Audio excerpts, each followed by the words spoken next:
Adalah bentuk anomali kualitatifnya dulu. Saya coba tunjukkan ilustrasi dari model buminya. Kemudian kita buat ilustrasi dari pendekatan model magnetik raksasanya. Terus kemudian ada garis-garis gayanya juga. Terus kemudian kita tadi meninjau pada satu titik di permukaan. Nah, ini nanti berhubungan antara inklinasi dan garis gaya magnetiknya. Nah, sebagai contoh kita misalkan berhubungan dengan suatu benda dan dia dipengaruhi secara induksi oleh medan magnetik utama.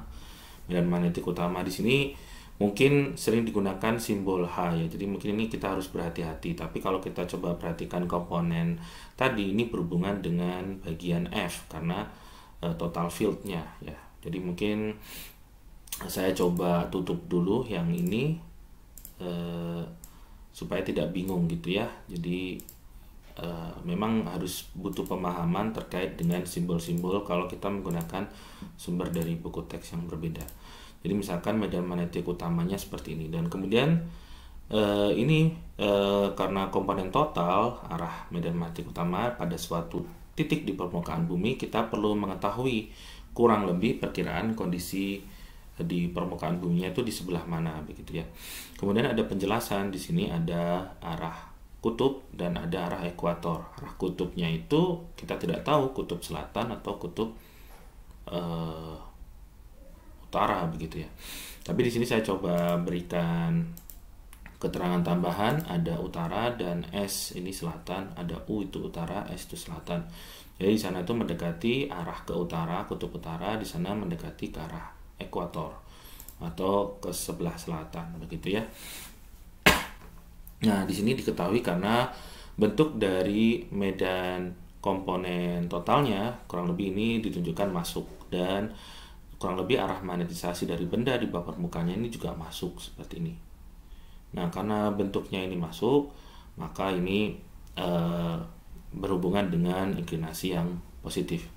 Kalau kita perhatikan, kata dia ada arah garis gaya magnetiknya dengan konvensi gambar-gambar sebelumnya tadi, itu dari bawah ke atas begitu ya. Nah, artinya kalau yang keluar dari sini ini berarti arahnya menuju keluar, sedangkan yang masuk ini menuju ke dalam. Jadi ini kurang lebih ada di belahan bumi, kisaran belahan bumi utara, kisaran seperti itu.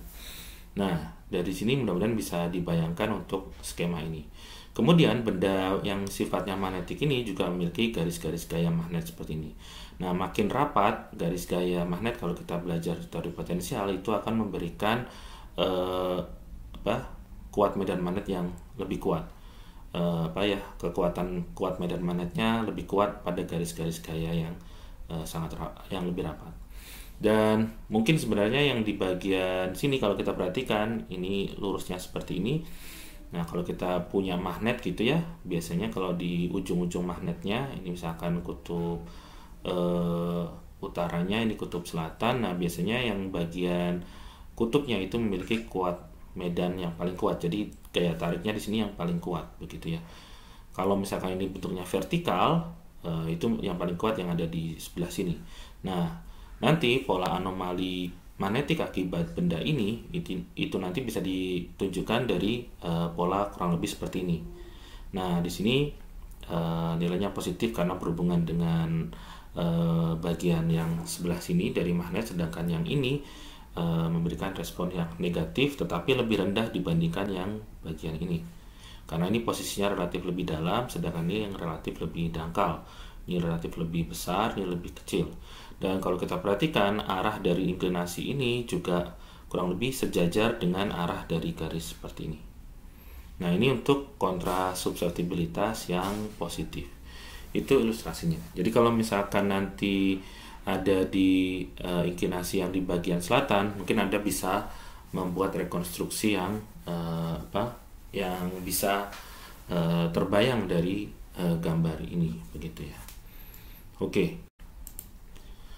Nah, ini mungkin ilustrasi kualitatif juga yang lain. Ya, seringkali kalau kita ingin mempelajari atau memahami anomali dari geomagnetik, kita coba dengan ilustrasi sederhana sebagai berikut. Misalkan kita menggunakan ilustrasi dengan pendekatan model monopol. Magnet monopol itu mungkin secara kenyataan itu tidak ada, tetapi mungkin ini bisa membantu penjelasan di slide ini begitu ya. Nah, monopol itu kan cenderung seperti gravitasi ya sebenarnya bendanya. Tetapi kalau di magnet kita jarang ketemu suatu benda magnet yang sifatnya itu ada kutub selatan saja, tapi seringkali adalah dipol. Tapi pendekatan monopol ini dari bentuk anomali kita akan bisa mendapatkan insight atau wawasan lain begitu ya.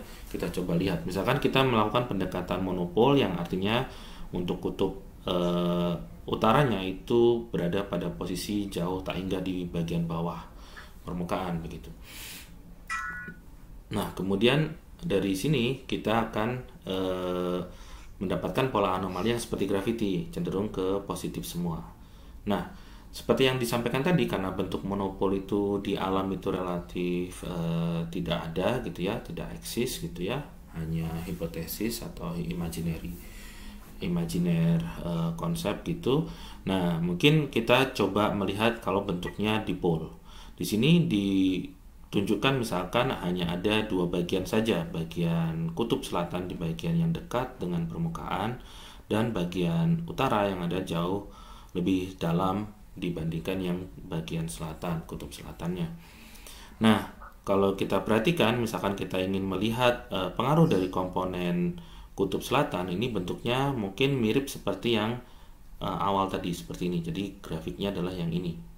Sedangkan yang utara ini ditunjukkan dengan pola yang seperti ini.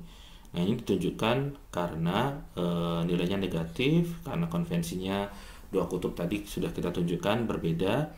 Terus kemudian posisinya lebih dalam, berarti pengaruhnya lebih kecil. Jadi kalau misalkan kita punya bentuk pola seperti ini, totalnya adalah yang garis tebal ini. Jadi kalau kita jumlahkan yang atas dengan yang bawah, ini akan memberikan pola yang berwarna hitam tebal ini. Jadi kita melihat kalau pola dipol, kita akan mendapatkan sedikit nilai negatif di bagian sisi-sisinya dan ada nilai positif. Ini kalau bentuk magnetisasinya seperti ini. Oke, nah mungkin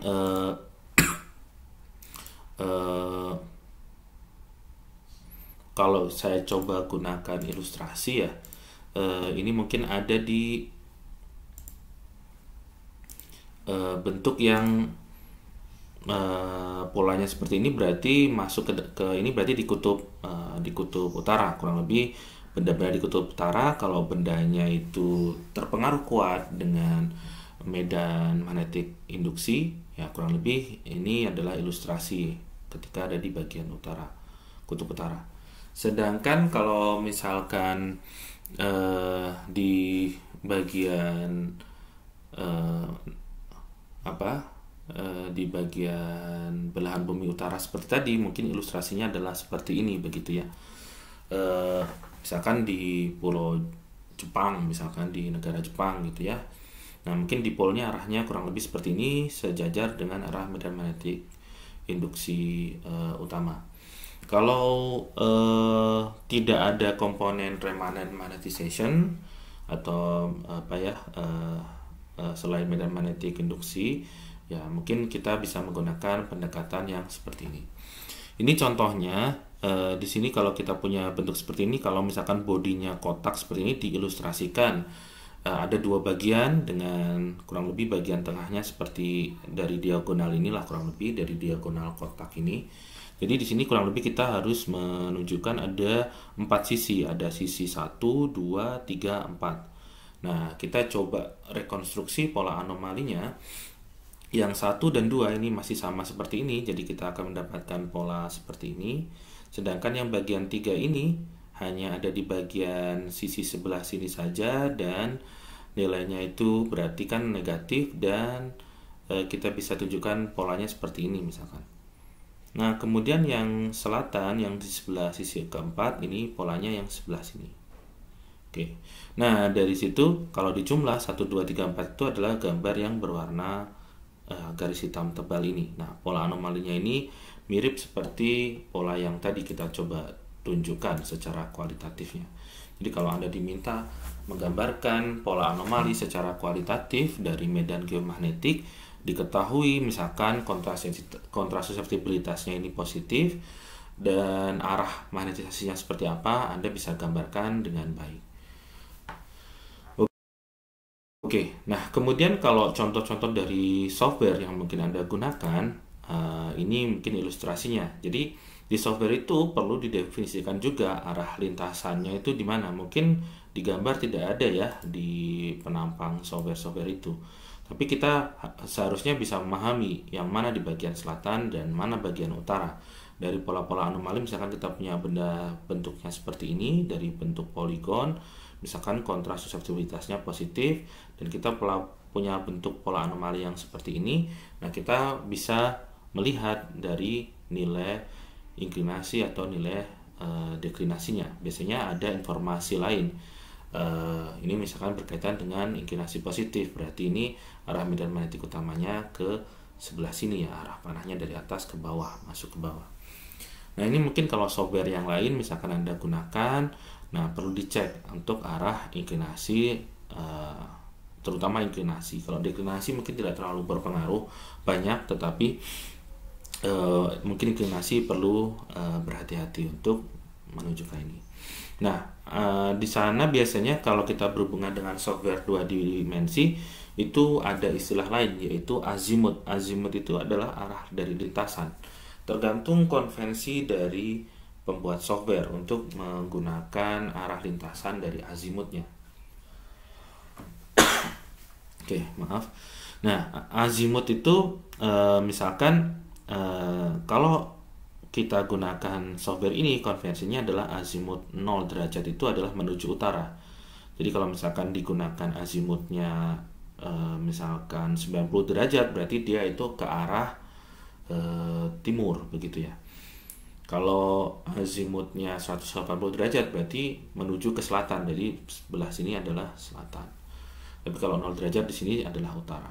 Nah, kalau yang software ini menggunakan konvensi misalkan azimutnya itu 0 derajat itu adalah dari utara, jadi menuju ke selatan. Ini sebaliknya dari ini. Jadi ada juga yang menggunakan konvensi yang berbeda. Jadi pola anomali ini penting karena kalau kita tidak tahu posisi dari penampang kita dan model kita, mungkin itu akan berpengaruh ke pola anomali magnetiknya. Karena kita ketahui tadi ada pola dipol, ada nilai positif dan negatif, kemudian ada karakteristik apakah yang negatifnya lebih rendah atau positifnya lebih tinggi.